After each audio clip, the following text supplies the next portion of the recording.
Nastavljamo ciklus predavanja kulturno-istorijske veze Srbije i Italije, koji je Kulturni centar Vojvodine Miloš Crnjanski počeo u prvoj polovini godine. Sad nastavljamo sa još 3 predavanja. Ovo je 4. predavanje u nizu naše renomirane i vrlo poznate kulturološkinje i pisca Mile Mihajlović. Večerašnje predavanje, 4. u redu, se naziva Povest Srba na Apeninskom poluostrvu. Ja bih sad pozvala našu predavačicu da dođe i počne predavanje. Izvolite. Hvala. Dobro večer. Srbi su dijasporičan narod. Od vajkada su se selili svojom voljom ili zato što su na to bili primorani. A prostor Apeninskog poluostrva bio je oduvek jedna od najprivlačnijih meta srpskih doseljenika. O tome svedoče tragovi srpske kulture širom Italije. Raznovrsni su i datiraju iz raznih vremenskih perioda. Tako u severoistočnom delu Apeninskog poluostrva najnovija istraživanja tvrde da slovanski toponimi na ovim prostorima potiču još iz najdaljih vremena. Odnosno, da je ovo područje bilo naseljeno još paleoslovenskim plemenima. Između ostalog, utvrđeno je da je Beograd na Varmu postojao kao naselje u periodu koji je bio još pre dolaska tih paleoslovenskih plemena na ove prostore, pa se pretpostavlja da su Srbi naselili taj napušteni lokalitet, da su ga obnovili, da su ga utvrdili i dali mu ime. Oko 6. i 7. veka iz alpskih predela i ovamo sa Longobardima stigao novi talas srpskih doseljenika i naselio se širom nizija Lombardije i Furlanije. Dokumentovana je i seoba Srba na ove prostore i u 9. veku,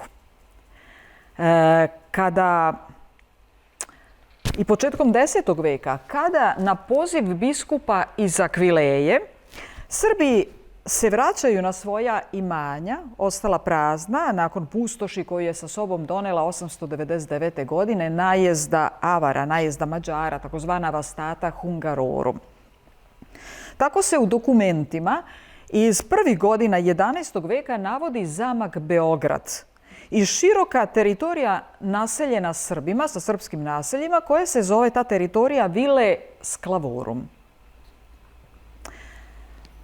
Isto tako se zna da su Srbi se doseljavali i u druge delove Apeninskog poluostrva i o tome također postoje pisani dokumenti.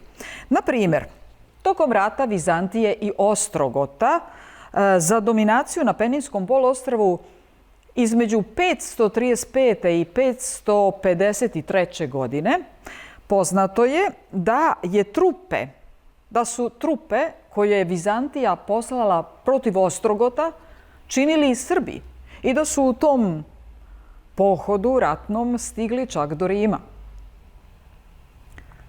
Hronologija biskupa Bišelja, to je grad u južnoj Italiji ispod Barija, Pompeja Sarnelija, kaže da kada su Saraceni učinili invaziju na jug Italije 970. godine, da je car Oton I protiv Saracena poslao srpskog kapetana koji je napadače uspeo da protera.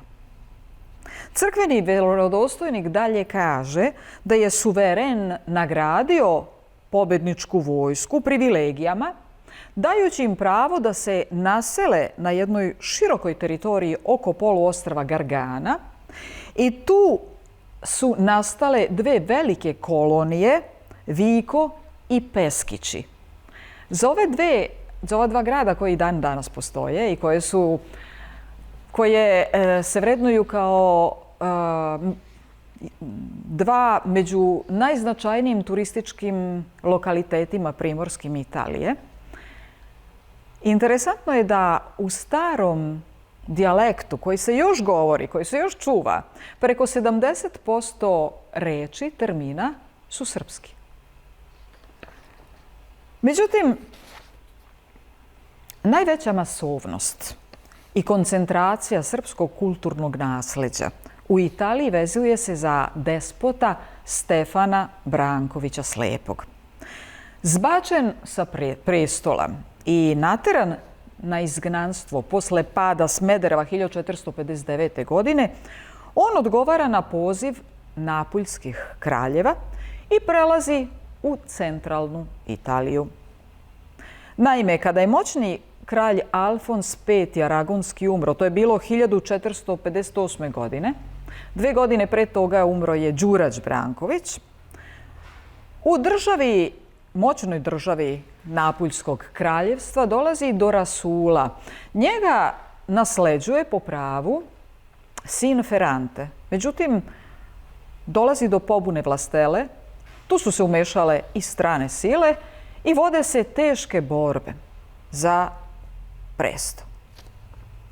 Kada je za Ferrantea već se činilo da je već sve gotovo, njemu u pomoć stižu sa svojom vojskom Skenderbeg i despot Stefan Branković Slepi i ratna sreća se preokreće.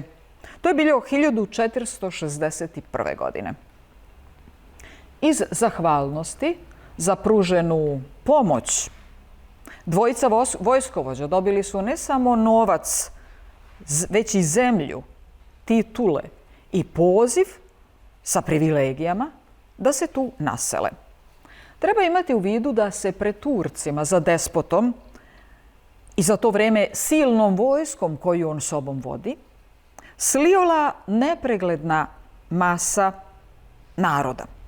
Samo u drugoj polovini tog 15. veka, u posljednjim decenijama tog 15. veka, italijanska historiografija je zabeležila čak 7 masovnih talasa srpskih useljenika u srednju i južnu Italiju. Oni su se u masama doselili i to u 7 ogromnih talasa. Međutim, mnogi srpski doseljenici ovdje su došli i mnogo ranije i na ovim prostorima stekli veći status, društveni ugled, pa je to novim doseljenicima koji su došli za Stefanom Slepim, Brankovićem Slepim, ulivalo dodatnu sigurnost i dodatnu privlačnost. I stoga ne treba da čudi da je baš za prostore južne Italije, baš za južnu Italiju i da se baš za ovaj period vezuje najstariji zapis srpske epske pesme. Zabeležio ju je 1497. godine u mestu Gioia del Colle italijanski pesnik i putopisac Ruggeri de Pacenza di Nardo. Ovo ćemo podrobnije govoriti u petak. Međutim, za blizinu srpskog despota, iako zbačenog, borila se ne samo Napuljska kraljevina, već se borila i Venecija. Despota Stefana, kao što smo rekli, je pratila velika vojska i on je po svemu što je predstavljao bio važan politički, vojni, ali i diplomatski činilac svoga vremena. Srpski despot je raspolagao ne samo vojskom i narodom, koji su u to vreme imali ogromnu vrednost, već je imao i 2 izuzetno moćne sestre. Maru, sultaniju, suprugu Murata II. I Katarinu Celjsku, nemačku baronicu, princezu Svetog Rimskog carstva, gospodaricu Celja, Slovenije i Slavonije. Venecija, koja je u to vreme gubila jednu za drugom svoje teritorije i posede na Mediteranu, sve je učinila da srpski despot umjesto u Napulju svoj dom smesti na njenoj teritoriji. Tako je despot Stepan Branković za svoj dvor odabrao Beograd na Varmu, gde su Srbi od vajkada živeli. To je bio jedan izuzetno važan, strateški pozicioniran feud. Bio je to sistem 7 utvrđenih zamkova koji su kontrolisali ceo donji tok reke Tagliamento. Treba imati u vidu da u to vreme dolina reke Tagliamento je predstavljala jednu od najznačajnijih saobraćajnica koje su vodile iz srednje Evrope na Jadransko more. Skoro 20 godina Beograd na Varmu je bio zvanična rezidencija i dvor Stefana Slepog Brankovića, posljednjeg srpskog legitimnog, miropomazanog, znači legitimnog despota. I njegov dom je bio jedan od centara evropske političke moći. Na njegovom dvoru Venecija je držala svog stalnog ambasadora. Na dvoru je despot imao svog ličnog sekretara. U Beograd na Varmu je doneo čuvenu, bogatu biblioteku porodice Brankovića. Čuvala ga je vojna posada, srpska vojna posada od nekoliko hiljada vojnika oklopnika. I na ovom prostoru, na njegovom feudu, nalazila se i crkva Svetog Nikole, u kojoj će despot 1476. godine biti sahranjen. U ovom gradu, na reci Tagliamento, živjela su 3 srpska despota i 4 srpska svetitelja. Despot Stefan i njegova supruga Angelina, mati Angelina, i njihova 2 sina, Đorđe i Jovan, svi su proglašeni za svetitelje. A 3 srpska despota su tamo živjela, znači i despot Stefan, i despot Đorđe, i despot Jovan. Nakon despotove smrti, vladarska porodica će morati da napusti feud. Ali će na teritoriji ostati ogroman broj Srba, srpske vojske i dvorana despotovih, srpske vlastele, koji su živjeli na feudu Beograd na Varmu. Mnogi od njih ostavili su duboki trag u istoriji Italije. Tako jedan od njih, Tiberije Dečanski, ostao je zapamćen kao otac italijanskog modernog krivičnog prava. A i dan danas najlepša i najznačajnija građevina u Udinama, koji je centar pokrajine Furlanije, je Palata Beograd, koja nosi naziv ne po Beogradu, već po svom posljednjem vlasniku, grofu Horaciju od Beograda na Varmu. Također potomku jednog od vlastelina, despota Stefana Brankovića Slepog. Doseljavali su se Srbi i u druge krajeve Italije.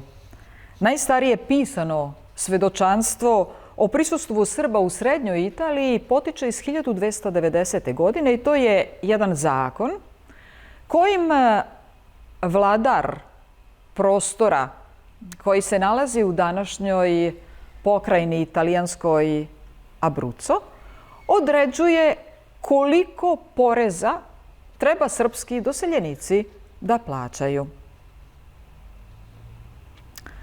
Mnogi od tih srpskih doseljenika postali su bogati i ugledni. Neki su postali plemići najvišeg ranga poput Božidarevića ili Debozdarija, poreklom iz okoline Trebinja. Srbi su u svojoj novoj domovini gradili palate i crkve koje su najčešće posvećivale svetom Jeronimu i svetoj Petki. Sveti Jeronim je rođen 347. godine u gradiću Stridonu, današnjem bosanskom Grahovu. Za Srbe ovaj svetitelj je imao toliki značaj da je prikazan i na grbu cara Dušana sa zastavom Bosne, u kojoj je rođen, što je sasvim razumljivo i opravdano, jer je on pre Svetog Save bio najznačajniji srpski svetitelj. Bio je jedan od najznačajnijih teologa, učitelja hrišćanstva, ranog hrišćanstva. Bio je čuveni filolog, jedan od najznačajnijih svoga vremena i autor je latinskog prevoda Biblije, koju katolička crkva i dan danas koristi. Srbi, doseljenici, slavili su i Svetu Petku, ali i njoj posvećivali, pored Svetog Jeronima, najveći broj kapela i crkava. Ali nisu slavili veliku Svetu Petku. Oni su slavili malu Svetu Petku, takozvanu letnju malu Svetu Petku, za koju su verovali i za koju se veruje da je srpskog porekla. Toliko je bio jak i vitalan njen kult među doseljenim Srbima, da je i dan danas u tim krajevima Italije, govorimo o pokrajinama Marke i Abruzzo, i dan danas je u tim pokrajinama najčešće žensko ime Veneranda ili Petka. Ime koje se u drugim krajevima Italije doživljava kao vrlo neobično i vrlo egzotično. Odavno su se Srbi pretopili i asimilovali, a njihova crkva ušla pod okrilje i u sastav, u sistem katoličke crkve. Ali uz jedan važan moment.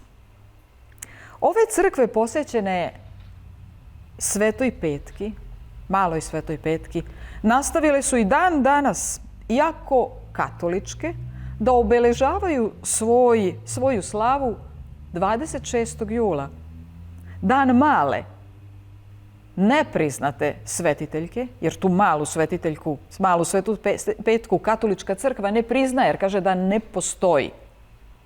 Ali iako u sastavu katoličke crkve, oni i dalje čuvaju i slave i čitaju žitije te male srpske Svete Petke.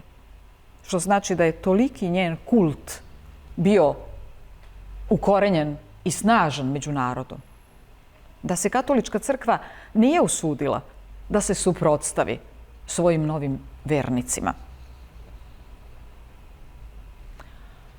O prisustvu Srba na Peninskom poluostrvu svedoče i bogati darovi srpskih vladara. Darovi nisu samo bogati, neki od njih su basnoslovno bogati. Tako srpska velika kraljica Jelena 1282. godine je Vatikanu poklonila skupocenu ikonu Svetog Petra i Pavla. Verovatno je time želela da učvrsti odnose svojih sinova kraljeva Milutina i Dragutina sa Svetom stolicom, pošto su i njih dvojica bili oslikani na toj ikoni kao darodavci, između ostalog sa svojom majkom. A ikona je preživela vekove i dan danas se čuva u Vatikanskim muzejima. Druga ikona, isto tako basnoslovna i prelepa, darovana je od strane opet kraljice Jelene i Milutina i Dragutina sa sinovima bazilici Svetog Nikole u Bariju. Nije sačuvana do današnjeg dana, tamo je izbio u jednom momentu požar i ona je izgorela. Međutim, mi tačno znamo kako je ona izgledala, jer je Boecio, koji je u to vrijeme bio arhivar riznice bazilike Svetog Nikole u Bariju, je detaljno opisao izgled te ikone. Toliko je ona bila skupocena i lepa. Oltar i pokrivenu kapelu u teškom srebru, punom srebru i zlatu sa Kosmeta, darivao je ovoj crkvi kralj Milutin. Po celoj toj kapeli bile su izrezbarene u reljefu scene iz života Svetog Nikole. A kralj Stefan Dečanski je 1327. godine istoj crkvi darovao ikonu Svetog Nikole, navodno u znak zahvalnosti prema svetitelju koji mu je po predanju vratio vid. I ta ikona i dan danas postoji i stoji na zidu iznad oltara i grobnice svetitelja. U riznici ove crkve čuva se i originalni pergament cara Dušana. Sve sa njegovim carskim potpisom i zlatnim pečatom. Tim dokumentom car Dušan 1346. godine Bazilici Svetog Nikole dodeljuje deo godišnjeg poreza koji su Dubrovčani trebalo njemu da uplaćuju. On to sve određuje i naređuje se uputi Bazilici Svetog Nikole. Ne samo da je značajan ovaj pergament kao originalni dokument našeg cara. To je jedan od 3 sačuvana pergamenta. Ali je najznačajniji od sva 3 pergamenta jer se na njoj car Dušan po prvi put potpisao kao car Srba, Grka i zapadnih strana. Nešto severnije u Rimu nalazi se grob srpske princeze, bosanske kraljice Katarine Kosače-Kotromanić, kćeri hercega Stefana Vukčića Kosače, gospodara zemlje koja po njemu nosi ime Hercegovina. Majka joj je bila Jelena Balšić, kćer zetskog velikaša Balše Balšića, ali i unuka Jelene Lazarević, kćeri Hrebeljanovića, kneza Lazara i kneginje Milice. Pred nezadrživim napredovanjem Turaka i pogibijom muža 1464. godine kraljica Katarina bila je primorana da se skloni u Rim, gde će živjeti do smrti, punih 14 godina. Uprkos svim nedaćama koje su je pratile, ostala je bez zemlje, bez kraljevstva, bez muža, bez dece. U to nesrećno vreme, imajmo u vidu da je to druga polovina 15. veka, da je ona bila jedna sirota žena kraljevskog porekla, ali jedna sirota žena.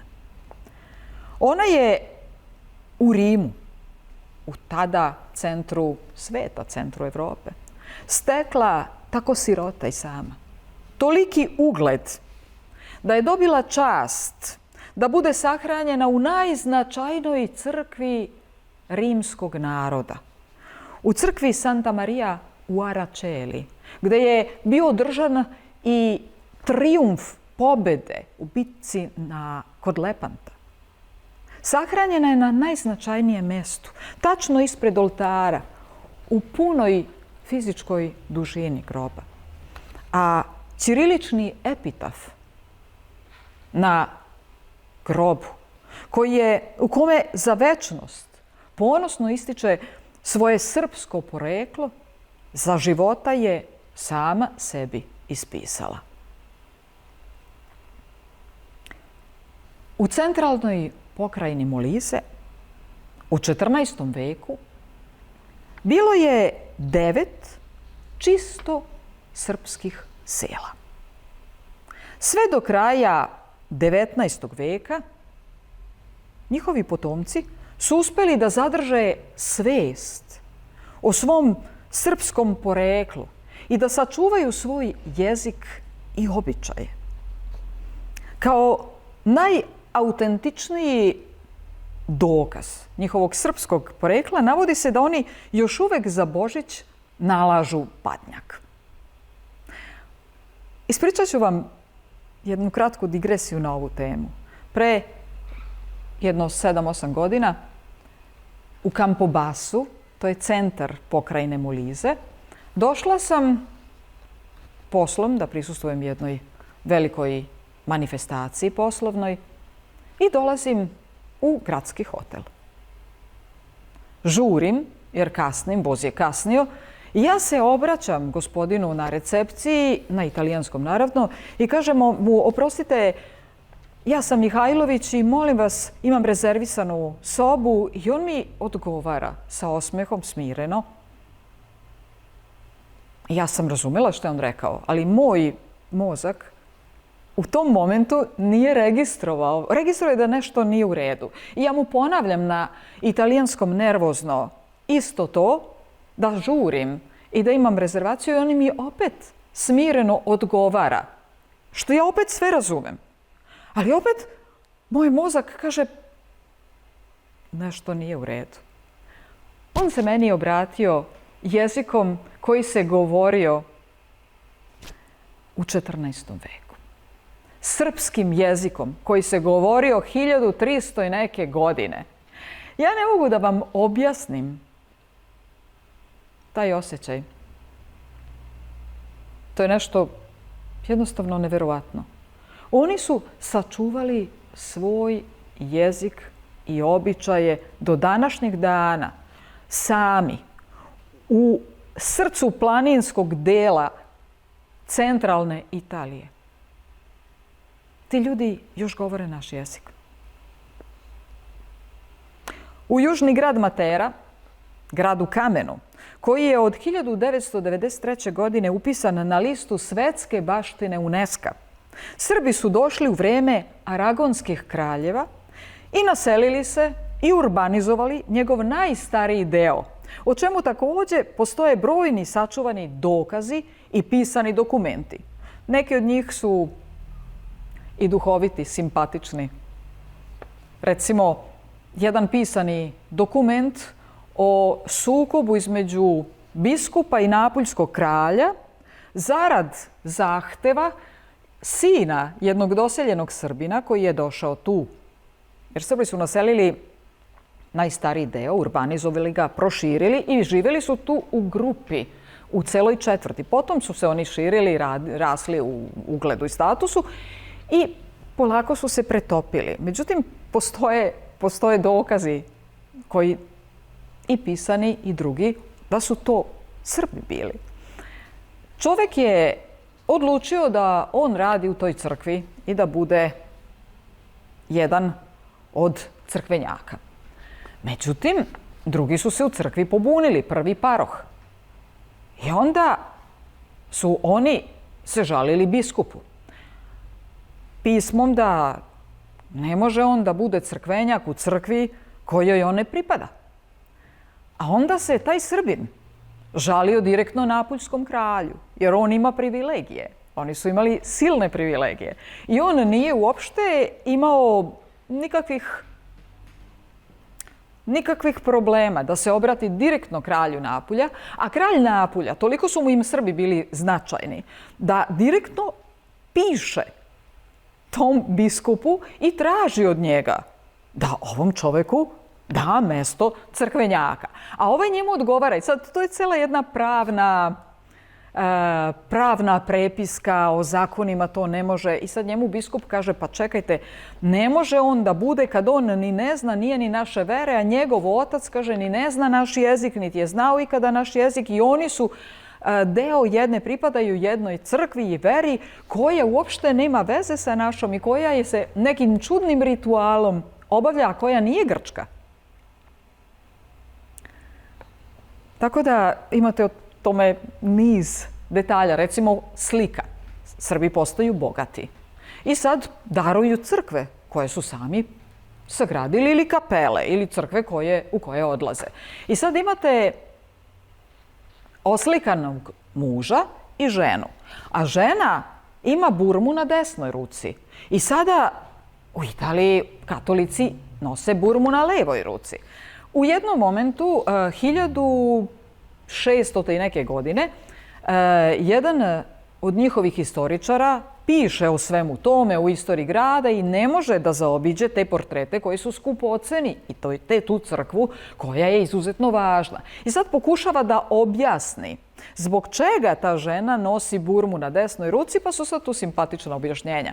Da je to ona htjela da pokaže kako je ona udata žena, a pošto je slika bila, trebalo je da bude okrenuta prema mužu, a nije bilo ovako ili ne znam, to su sve pokušaji da se objasni da ona nosi prsten na desnoj ruci. S jedne strane, nama je to dokaz o poreklu tih ljudi koji su oslikani.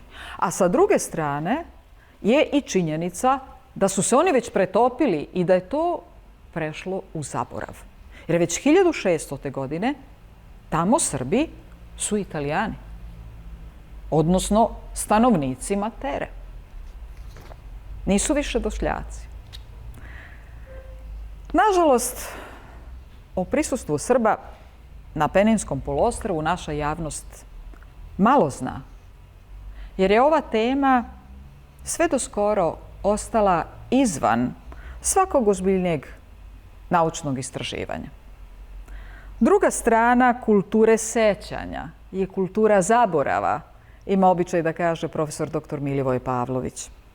Usahlo u sećanju zemlje matice, Srbi i srpsko kulturno blago izvan njenih granica prepušteni su laganoj, tihoj i neumitnoj asimilaciji i utapanju u tuđe kulturno nasleđe, bez obzira na još uvek prisutne i nedvosmislene indikatore i karakteristike njihovog porekla.